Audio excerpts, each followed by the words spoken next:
Me gusta leer porque me traslado a otros países, me traslado a otros lugares, porque me pongo en la piel de los personajes y siento lo que ellos sienten, vivo lo que ellos viven. Es súper emocionante, la verdad que normalmente cuando paro de leer estoy deseando volver a abrir el libro para ponerme a leer porque yo creo que me meto dentro del libro. Nada como un libro. Es un podcast patrocinado por Biblioteca de Canarias del Gobierno de Canarias, conducido por Juan Carlos Saavedra y Daniel Martín. Siento que la isla conduce a la literatura y a los escritores a espacios más insolentes. Somos un cruce de caminos en medio de un océano, y eso provoca que veamos con más naturalidad los objetos, las modas, las ideas y las tramas que llegan arrastradas por la marea. Los náufragos encuentran refugio y los huidos un espacio para volver a empezar. Las letras que crecen en los surcos isleños salvaguardan los anhelos de mundos lejanos. La isla es la atalaya, el mar la agitación, el viento un grito, la lava un argumento, el archipiélago verso libre.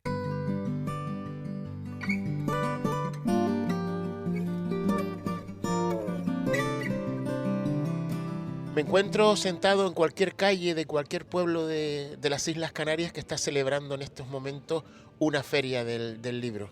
Bienvenido, Dani, de nuevo a Nada como un libro. Muchas gracias, Juan Carlos. De verdad que lo pasamos muy bien porque te encuentras con autores, con ilustradores, con lectores. Es un encanto, es un placer. Sí, animo a los que nos escuchen a acercarse a la feria del libro más cercano porque es vivir, es respirar, es tocar la literatura. Pues para este programa hemos decidido centrarnos en algo de que los canarios sabemos muy bien, que es la insularidad, lo que es la isla. Y así también invitar a los que nos escuchan desde otros lugares a conocer un poco lo que significa vivir rodeado de mar por todas partes. Pues sí, Juan Carlos, hace algunos episodios decidimos elegir un tema y hacer todo Nada como un libro alrededor de ese tema. Y nos hemos dado cuenta que es muy rico, que nos da unas posibilidades de acercarnos a la literatura de otro punto de vista, desde la sexualidad, desde las cartas, las correspondencias y esta vez desde el sentimiento isleño. Pues vamos a ver qué tenemos preparado para hoy.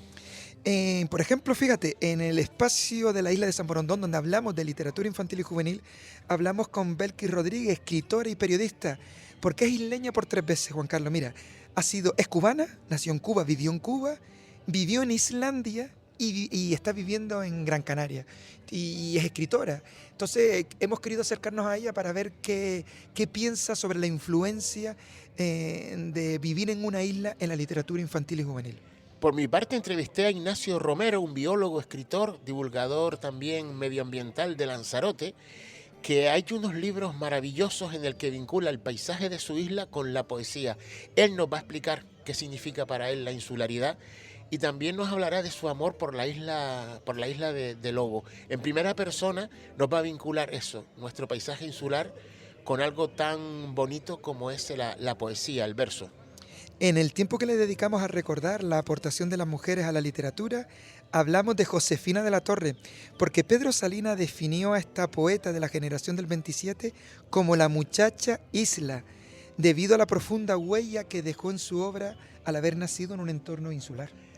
Por mi parte, dentro de lo que son esos libros malditos, extraños, libros que han sorprendido al mundo desde hace bastantes siglos, voy a hablar de la Navigatio, la obra de Sam Brandan, en el que él recorre varios océanos y habla de islas maravillosas donde viven un montón de animales fantásticos y de la que se extrajo lo que es la isla de San Borondón, con esas campanas que están sonando ahora también, que nos recuerdan aquí que estamos en la calle, al pie del libro.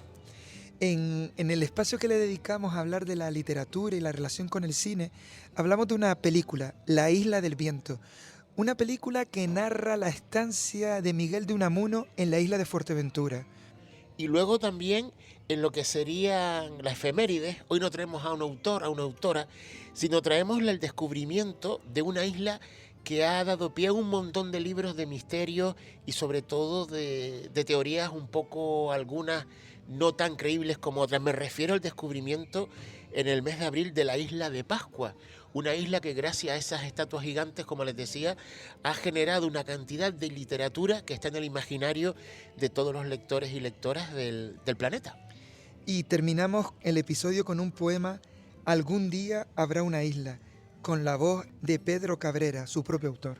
Pues nada, nos lanzamos entonces al océano que nos rodea y esperemos que nuestros oyentes disfruten de este paseo por una isla literaria. Bienvenidos y bienvenidas a Nada como un libro.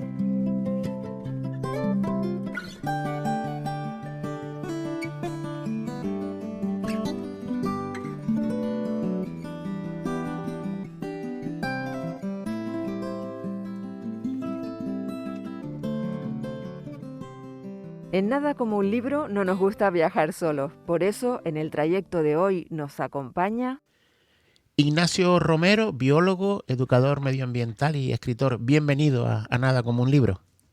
Muchas gracias por la invitación. Aquí estamos. Una de tus obras, Rincones de Lanzarote, me impactó gratamente por la combinación que haces en ella, en esa obra, tanto de lugares emblemáticos de la isla como también de lanzaroteños ilustres, y a la vez compartes versos que te inspiran los paisajes de tu isla. ¿Qué significa para ti la isla de Lanzarote? La isla de Lanzarote pues es mi terruño, mi lugar de nacimiento, mi lugar de crecimiento personal, profesional en los últimos tiempos, y aunque uno haya estado muchos años fuera y haya viajado mucho, siempre se siente en casa en este pequeño país rodeado de agua que es Lanzarote, ¿no?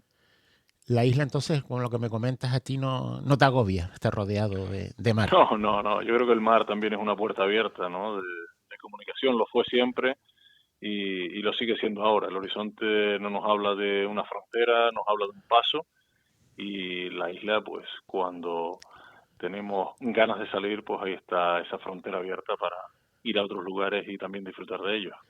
Tus primeros libros fueron guías de senderos de Lanzarote, guías a lo mejor clásicas, tradicionales, y posteriormente has ido evolucionando y has unido a esos textos descriptivos con poesía. ¿A qué se debió esa evolución de añadir esa visión personal tuya en esos paisajes que antes describías?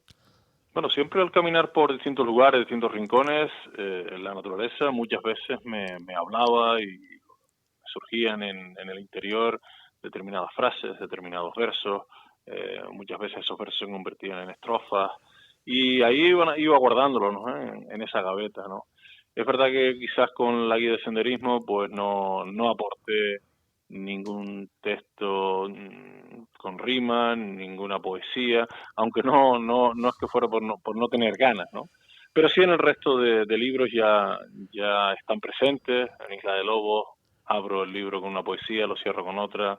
Hay una poesía, La siempre viva de Lobos, la planta endémica de la isla.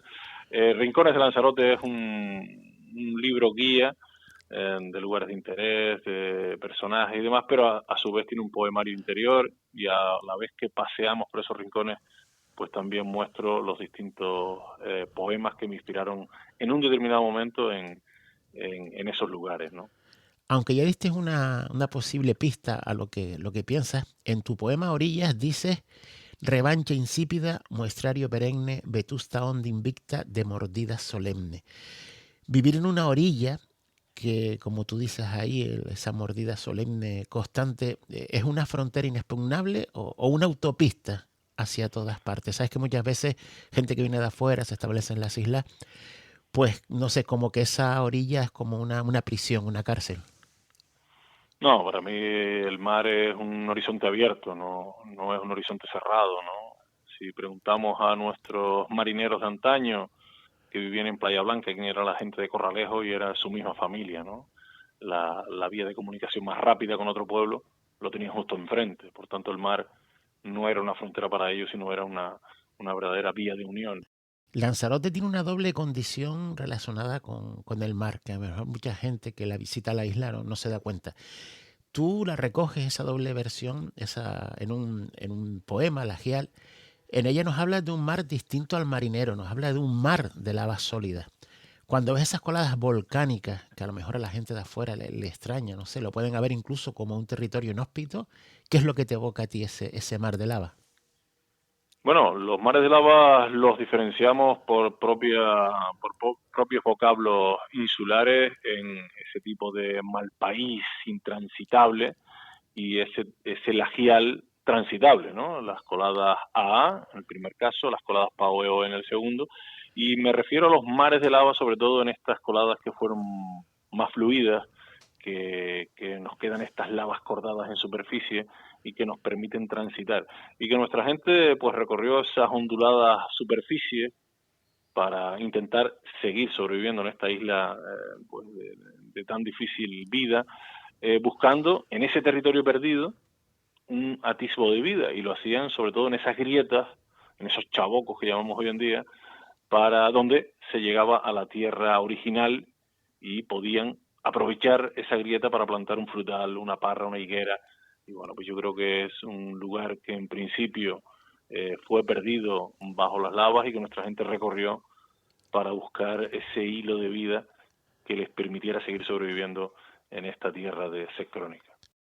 Con tu obra poética buscas sensibilizar un poco también la necesidad de proteger el paisaje, la naturaleza de tu isla. ¿Crees que el medio natural de Lanzarote está en peligro o con todo lo que supuso en su momento César Manrique ya ese peligro no existe?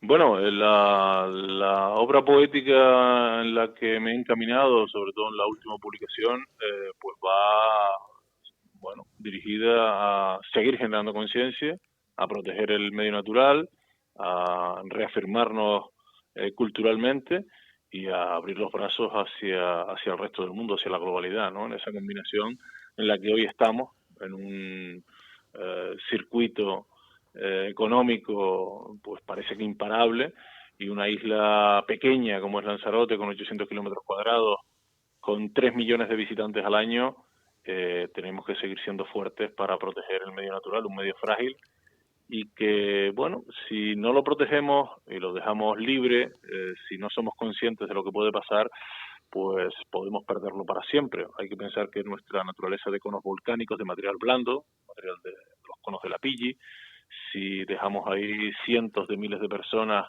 caminando libremente, pues vamos a tener un destrozo ambiental irreversible.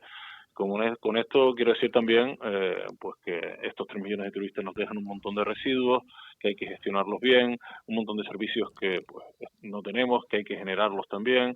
Bueno, pues yo creo que tenemos que seguir no solo protegiendo el medio, sino también nuestra propia sociedad, porque si no, pues podemos caminar de forma acelerada hacia un precipicio en el que no sabemos el futuro.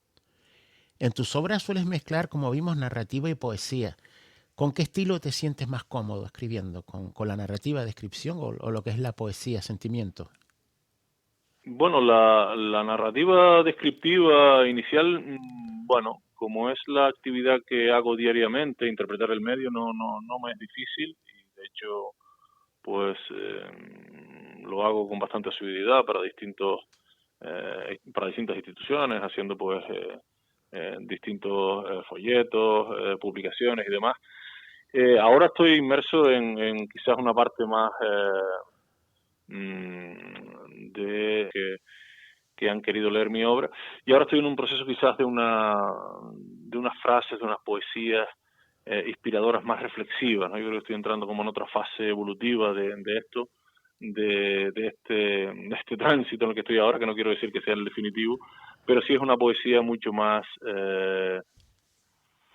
bueno, hay muchos lugares, ¿no? Inspiradores, evocadores. Por supuesto, mi terruño natal, mi pequeña patria, ¿no? Lo que es Montaña Blanca y su entorno, es un lugar donde he crecido. Conozco, pues, muchas de las piedras de esos andenes en los que muchas veces en etapa adolescente o incluso en etapa universitaria, en estas visitas de descanso a la isla, pues nos perdíamos en busca, pues, de una especie vegetal concreta, de un paso antiguo, de algún risquero que había dejado su marca. Bueno, yo creo que es un lugar también muy, muy inspirador. Y por supuesto, la costa que vira noroeste, ¿no? Yo creo que es cualquier lugar, ¿no? Desde Tenézar hasta el Golfo, pasando por el litoral de Timanfaya, es un lugar que me evade hacia pensamientos interiores en muchas ocasiones.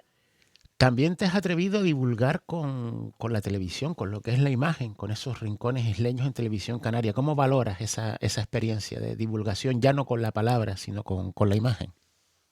Bien, hombre, venía de muchos años de divulgación en la televisión insular aquí en la isla y bueno, el salto a la Canaria ha sido una continuidad en ese proceso de seguir poniendo en valor nuestro medio natural y cultural, aquel lugar que visitamos, con un personaje de ese lugar, pues un vecino, un profesional de una determinada materia.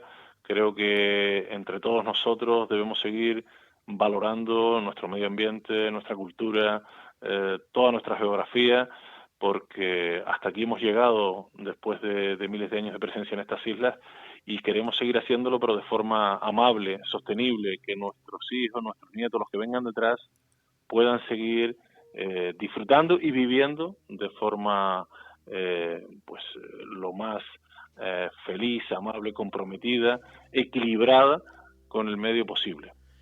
¿Te atreves a definir eso que llaman espíritu isleño? ¿Qué es para ti eso del espíritu isleño que tanto hablan los poetas? Bueno, mi sentimiento con nuestra pequeña patria, con nuestro terruño insular, es esa mezcla de haber nacido en unas islas que tienen su forma de ser adaptada a las piedras, a la vegetación, al poco agua que les rodea y haber llegado hasta el día de hoy a base de muchísimo sacrificio, en muchas ocasiones pues sin haberlo podido lograr. Muchos de nuestros compatriotas tuvieron que emigrar pues por búsqueda de un futuro mejor o porque la hambruna, la sequía hacía inviable el que las familias pudieran seguir viviendo aquí, pero este espíritu isleño yo creo que es este sentimiento de intentar seguir tirando de la vida, del equilibrio en estas islas ancladas en este noroeste africano. Tu último libro lleva por título Bogando entre líneas, publicado por Ediciones Remota. En él usas también un término marinero ligado al mar, que es bogar. ¿Qué van a encontrar en él los lectores que se acercan a esta obra? Pues van a encontrar poesía positiva, una poesía de estados interiores, pero siempre mirando hacia adelante, siempre bogando, remando hacia adelante. Una poesía basada también en la luminosidad de nuestro paisaje, en esa belleza cromática que no solo nos da el amanecer, el atardecer, sino también nos da los distintos cambios de coloración de la vegetación a lo largo de las estaciones del año, si llueve, si no llueve, si hay calima, si no hay calima, y también, por supuesto, enraizada en nuestra cultura. Hay gran parte de esa poesía que tiene que ver con nuestro acervo cultural, con nuestros juegos y deportes tradicionales, con nuestra forma de ser y, por supuesto, la flora, la fauna, todo lo que nos acompaña. Y un capítulo importante de Bogando entre líneas es la migración, el tema migratorio. No olvidarnos que hemos sido un territorio de migrantes y ahora somos un territorio donde recibimos migrantes. No podemos alejarnos ni tapar esta realidad, esta cruda realidad de personas que ahora nos llegan y que encuentran su casa, su hogar, su origen devastado por el sistema en el que estamos inmersos, donde países ricos en agricultura, en minerales, pues son robados por este sistema capital en el que estamos anclados y tienen que buscar un futuro mejor en esos otros países que mantienen ese nivel de vida a base del expolio del lugar de origen de estos migrantes. Pues Ignacio Romero, a mí solo me queda invitar a nuestros oyentes a acercarse a conocer tu obra, tanto la poética como la descriptiva, y también gracias a las nuevas tecnologías, lo que es YouTube, acercarse a tus programas Rincones Isleños, porque creo que coger un libro tuyo y sentarse frente al mar a leer tu poesía es sanación para el alma. Muchísimas gracias, Ignacio, por este tiempo con nosotros. Muchísimas gracias a ti, un abrazo.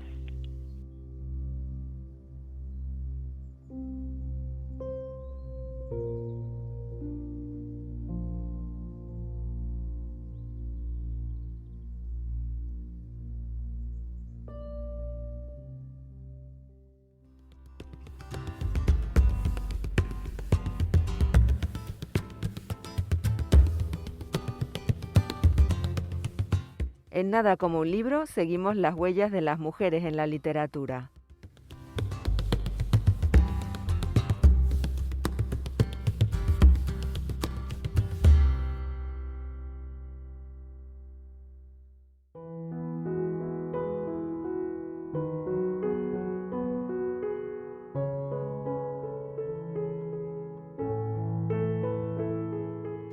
¿Nacer en una isla puede marcar el estilo de una poeta? Pedro Salinas creía que sí, y por eso definió a la poeta gran canaria, Josefina de la Torre, como la muchacha isla. Josefina de la Torre nació en Las Palmas de Gran Canaria en 1907 y falleció en Madrid en el año 2002. Su primer poemario lo publicó en el año 1927 con el título de Versos y Estampas. Su prólogo corrió a cargo de Pedro Salinas, que no dudó ni un instante en reseñar la fuerte influencia de lo insular en su poesía. De ella comentó: plegó las alas, se batió inerte, fatal, inevitable, aguzando las garras. En el resto del mundo, hora de inspiración, hora de poesía, la esperaban en vano los poetas. Sobre la niña, sobre la isla, rodeada de agua por todas partes. En el año 1930 vio la luz su segunda obra poética, Poemas de las Islas, tras la cual volvería a publicar 2 poemarios más, uno en 1968 titulado Marzo Incompleto y por último en 1989 editaría su cuarta obra, Medida del Tiempo. Aunque residía en Madrid, se sentía cada vez más conectada con la isla que la vio nacer. Como ella misma explicó en una entrevista: yo ya no estoy aquí, yo ya hace años que estoy cada vez más en mi isla, a la orilla de la playa de las Canteras, donde pasé mi infancia y mi primera juventud, y cuyo mar y cuya luz son reconocibles en toda mi poesía. Josefina de la Torre compaginó la poesía con la escritura de novelas, la interpretación teatral y la canción lírica. Esa combinación de actividades hizo, a su entender, que no fuera reconocida entre el gran público dentro de la denominada generación del 27, según comentó ella misma. Tal vez porque este país no perdona la bicefalia y menos aún la multiplicidad de facetas, como es mi caso. También achacó esa desidia hacia ella a su condición de mujer en un mundo literario dominado por los hombres. Dentro de la antología sobre la generación del 27 que realizó Gerardo Diego, solo aparecen mencionadas 2 mujeres, Ernestina de Champurcí y Josefina de la Torre. En esa obra, ella se presenta a sí misma como una mujer que juega al tenis, le encanta conducir y cuyo deporte preferido era la natación.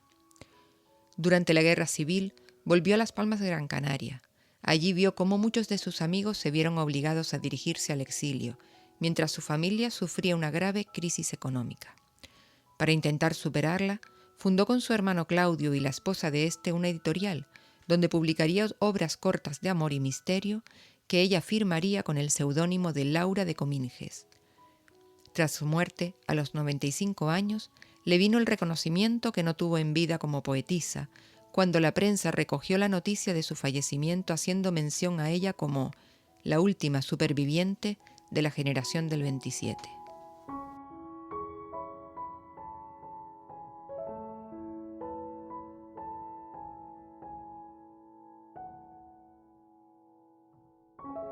En Nada como un libro abrimos nuestro baúl de recuerdos, curiosidades y novedades literarias. Buscando en nuestro particular baúl alguna referencia literaria relacionada con las islas, hemos encontrado una novela titulada La isla de los demonios, escrita por Carmen Laforet.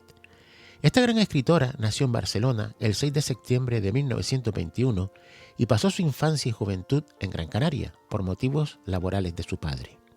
Su primera novela, Nada, ganó la primera convocatoria del Premio Nadal de la editorial Destino, obteniendo con ella un gran reconocimiento tanto de lectores como de la crítica literaria. En 1952 publicó la que sería su segunda obra, titulada La isla y los demonios, novela ambientada en Canarias, lugar donde residió hasta cumplir los 18 años. Su trama se desarrolla en el año 1938 y está protagonizada por Marta Camino, una joven adolescente residente en Las Palmas de Gran Canaria, concretamente en un barrio de su periferia. Junto a ella vive su madre, profundamente traumatizada por un accidente. La vida de ambas dará un vuelco cuando lleguen a su hogar varios parientes provenientes de la península. Carmen Laforet nos va descubriendo en su novela los demonios interiores de todos los personajes que aparecen en la obra, prestando especial atención a la transformación de su protagonista, Marta Camino. Para la joven, el mar que rodea la isla se convertirá en la única ruta para obtener su liberación de una vida tediosa. Esa visión del mar como un camino hacia la liberación en vez de como una frontera es una idea que solo los que viven o han vivido en las islas, como Carmen Laforet, son capaces de comprender.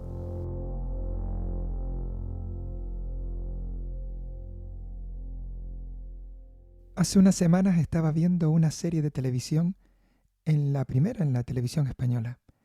Era un agente de la policía que estaba discutiendo con un superior. Y el superior le amenazó de la siguiente manera. Le dijo que si seguía en esa línea, pues se estaba ganando un destino en las Canarias. Es curioso, pleno siglo XXI. Algo parecido le tuvo que pasar a Unamuno, que fue desterrado de Salamanca a Fuerteventura en 1924 por la dictadura de Primo de Rivera.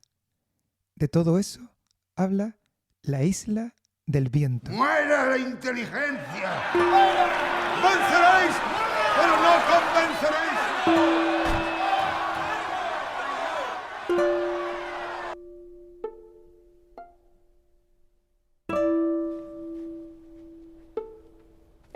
No quiero morir en esta isla. Una foto famosa en la que Unamuno andaba a lomo de un burro sedujo a un muchacho de Málaga que no paró hasta hacer de esta figura una película. Hablamos del director Manuel Menchón, que estrenó en el año 2015 La isla del viento, protagonizada por José Luis Gómez. Entre otros premios, fue nominada como mejor película en este año, en el año 2015, en el Festival de Mar del Plata. ¿En qué consiste la pena de daño? Usted no tiene fe en los niños, don Víctor. Y quien no tiene fe en los niños, no la tiene en la humanidad.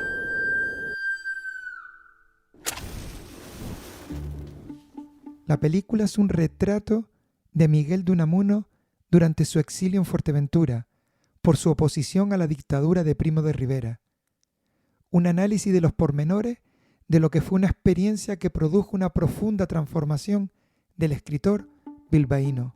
Un papel en blanco puede ser cualquier cosa. Solo hay que saber verlo. Disculpe.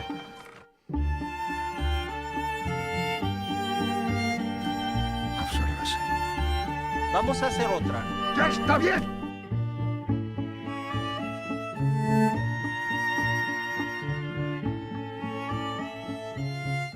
En un artículo publicado en El País, en la sección de Cultura en el año 2016, se puede leer lo siguiente. Al relatar la estancia de Unamuno en Canarias, Manuel Menchón destaca el interés constante del escritor por los niños, principalmente por su educación, mediante el personaje ficticio de Cala, una niña cabrera de Fuerteventura, que enlaza los dos escenarios y épocas de la película. En una palabra, parece que vemos Fuerteventura con la mirada de Miguel de Unamuno, al principio ensimismado, desconfiado y reacio. Lo cierto es que esta estancia forzosa en la isla, momento propicio a la reflexión, lugar de paz en medio de sus guerras interiores, fue una etapa definitoria en su vida y cambió su visión del mundo.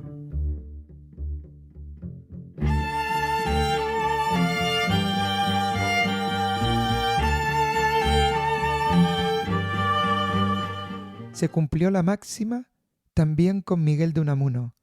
Uno puede llegar a Fuerteventura llorando, pero es seguro que si algún día tienes que dejar la isla atrás, volverás a hacerlo.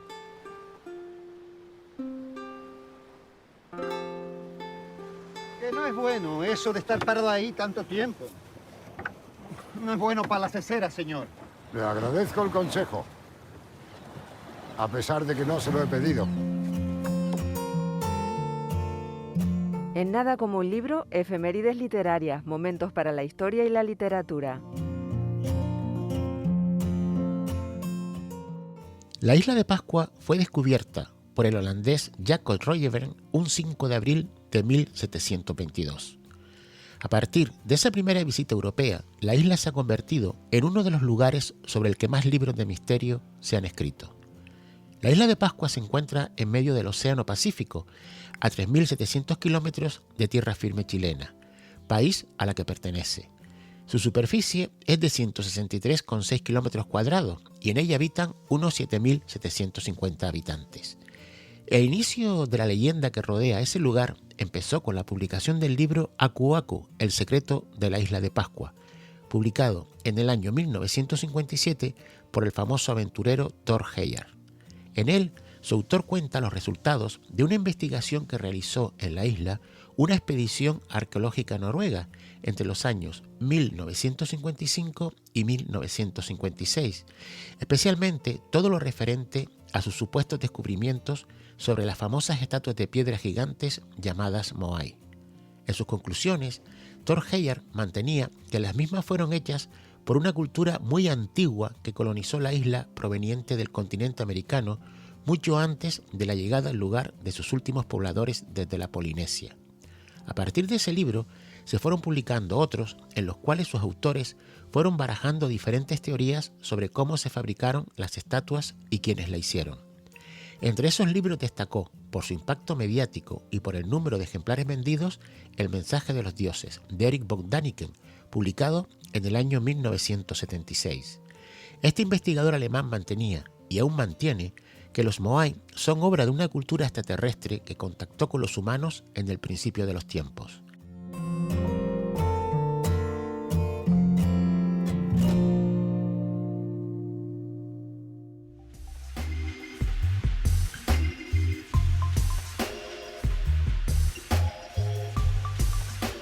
En Nada como un libro, libros malditos, prohibidos, llenos de leyendas y misterio.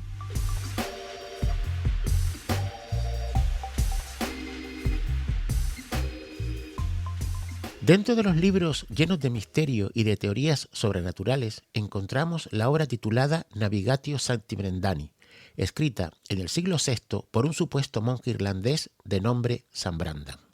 En él, su autor narra un viaje que realizó en el año 516 junto a otros 18 religiosos. Tras una larga travesía, estos monjes llegaron a un mar lleno de islas. Para dar gracias a Dios, decidieron oficiar en una de ellas una misa, pero cuando ésta terminó, el suelo comenzó a moverse, resultando ser un lugar mágico que aparece y desaparece a su antojo. Por ello, en los primeros dibujos que se realizaron para describir ese momento, se representaba la isla misteriosa como una ballena. Entre aquellos que han estudiado la obra existe una fuerte discusión. Para algunos es un libro mitológico sin fundamento histórico. Para otros supone un reconocimiento de la existencia de lugares mágicos y exóticos hoy perdidos. Estos últimos se han dedicado a indagar y señalar los supuestos territorios por donde fue pasando el monje irlandés. En su periplo, San Brandan cuenta que vagaron durante 7 años por el océano y que durante su viaje arribaron a islas maravillosas, avistaron monstruos marinos y visitaron el lugar donde moran los condenados por Dios. Del libro Navigatio Sancti Brendani se deriva una de las leyendas más antiguas de Canarias, la de la isla de San Borondón. Esta mítica isla, situada entre La Palma, La Gomera y El Hierro, recibe también el nombre de la non trubada o la encantada. La existencia de esa isla, llamada San Borondón por una derivación vulgar de San Brandan, fue tenida por cierta entre los siglos XVII y XVIII. Supuestamente sería la isla donde el monje irlandés celebró la misa en un territorio que posteriormente se hundió en el mar. Aún hoy, en el siglo XXI, sigue habiendo gente que dice haber visto en el horizonte a la isla de San Borondón.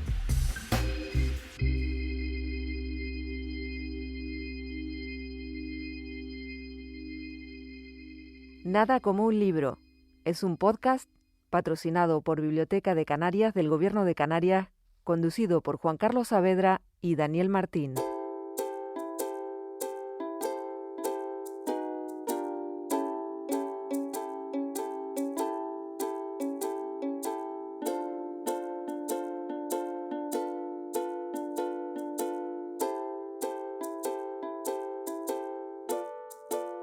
En Nada como un libro viajamos a un lugar llamado San Borondón para hablar de literatura infantil y juvenil, cuentos y relatos para todos los públicos.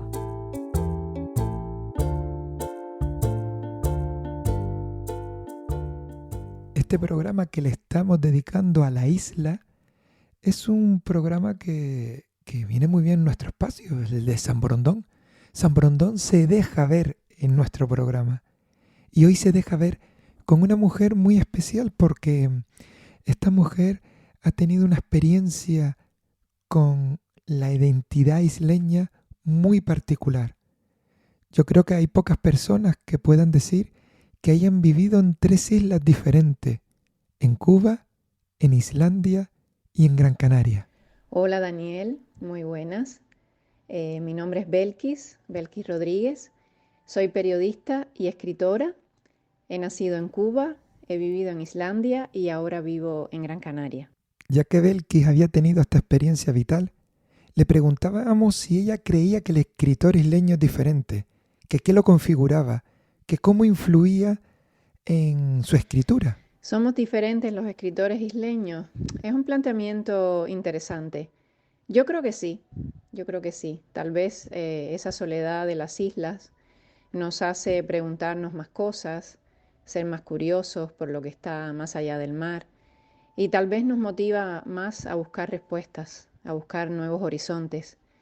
En el caso de mi isla y de las Islas Canarias, son lugares cálidos y eso nos hace, yo creo que más abiertos, dicharacheros, extrovertidos, no solo en nuestro comportamiento diario, sino en nuestra manera de expresar las ideas. Y claro, nos influye el estar rodeados de mar, lo cual es un tema recurrente en la literatura que hacemos. Tal vez nos influye en que seamos más introspectivos. No puedo asegurarlo, pero al leer literatura isleña y continental, creo que se notan las diferencias en el estilo, en la manera de decir las cosas. Reflexionábamos sobre la literatura infantil y juvenil y le preguntábamos si ella creía que también se condicionaba por esta circunstancia tan vital. Yo creo que sí, que tal vez la literatura infantil juvenil, por lo que he podido apreciar en los autores de mi tierra y en los autores canarios, sí se ve condicionada por esto de la insularidad. Por lo mismo que te decía antes, tal vez noto ciertas diferencias entre esa literatura que se hace en las islas, ¿no? Y la que se hace, digamos, en los continentes. Aquí creo que tenemos más calma, más tiempo para pensar, vivimos y andamos con parsimonia y liberados del estrés que producen, por ejemplo, las grandes ciudades. Los temas son otros también, tal vez miramos más hacia nuestro folclore para darle un lugar en el mundo. Nos metemos mucho en nuestros paisajes, nuestro horizonte, ¿no? Que siempre es el mar. A lo mejor tenemos un compromiso mayor con nuestra gente y nuestras costumbres. Es solo una idea. No sé si me equivoco, pero creo que sí, que se ve un poco condicionada por la insularidad, la literatura que se hace en el campo infantil y juvenil. ¿Y a Belkis? ¿A Belkis le ha condicionado en su obra el ser isleña? ¿Isleña por 3 veces? Mi estancia en islas, porque nunca he vivido en continente, creo que sí ha dado un matiz distinto a mi forma de escribir. Busco eso que te decía antes, el intimismo, la reflexión y al mismo tiempo un anhelo de viajar hacia otros mundos, el afán de aventura, de buscar la manera de integrar en mi obra los matices que nos hacen iguales y distintos a los isleños. Creo que el hecho de estar aislados nos despierta aún más la imaginación y creamos como, no sé, quizás mundos más fantásticos. No lo sé. Es interesante tu planteamiento, pero yo creo que sí, que mi estancia en islas me ha hecho una escritora con más imaginación y con más deseos de expandirme, ¿no? De buscar nuevos horizontes. El sueño de Amalia es una novela publicada por Belkis Rodríguez en el año 2019, con ilustraciones de Tania Coello. ¿Qué es El sueño de Amalia. ¿Qué cuenta el sueño de Amalia? Bueno, Amalia tenía un sueño que era salir de su isla natal, de Cuba, y junto con un guije es un personaje del folclore cubano, un negrito muy travieso, pues se van a Islandia a vivir una aventura. La isla está en peligro y ellos tienen que cumplir una misión para intentar solucionarlo. El sueño de Amalia es un cuento de Navidad y es un libro de aventuras para niños y también para adultos. Quería contar, además de la aventura o de la vida de Amalia y del guije cubano, quería contar cómo era el folclore de una isla tan misteriosa y tan lejana como es Islandia, y decirles a los niños que si pensaban que un Papá Noel era suficiente, pues les digo que no, que hay 13 Papás Noel allí en Islandia que traen regalos a los niños. Me apetecía mucho hablar de esa isla que amo tanto, que me dio tantas cosas bonitas, y quería contar cómo era la vida allí, en el frío, en la oscuridad, cómo la gente imagina que los trolls existen, que los duendes existen, y los ven cada día. Eso cuenta más o menos el sueño de Amalia. ¿Y ese sueño en qué se parece al sueño de Belkis? El sueño de Belkis era el mismo que el de Amalia, cruzar el mar y conocer otras tierras y otras culturas. El sueño de ambas creo que era un sueño de libertad. Muchas gracias, Daniel, por invitarme a tu programa. Te mando un abrazo muy fuerte y también para quienes nos escuchan. Un abrazo isleño, muy isleño. Otro para ti y agradecerte que te hayas acercado al rincón de San Borondón, a nuestra isla de San Borondón, aquí, en Nada como un libro. Belkis Rodríguez.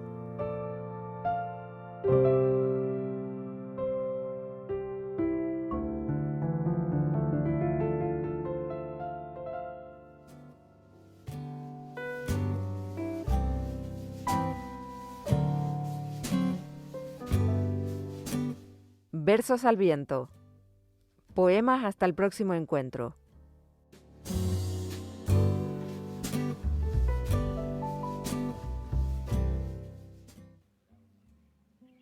Un día habrá una isla que no sea silencio amordazado, que me entierren en ella, donde mi libertad dé sus rumores a todos los que pisen sus orillas. Solo no estoy. Están conmigo siempre horizontes y manos de esperanza. Aquellos que no cesan de mirarse la cara en sus heridas. Aquellos que no pierden el corazón y el rumbo en las tormentas. Los que lloran de rabia y se tragan el tiempo en carne viva. Y cuando mis palabras se liberen del combate en que muero y en que vivo, la alegría del mar, le pido a todos cuantos partan su pan en esa isla que no sea silencio amordazado.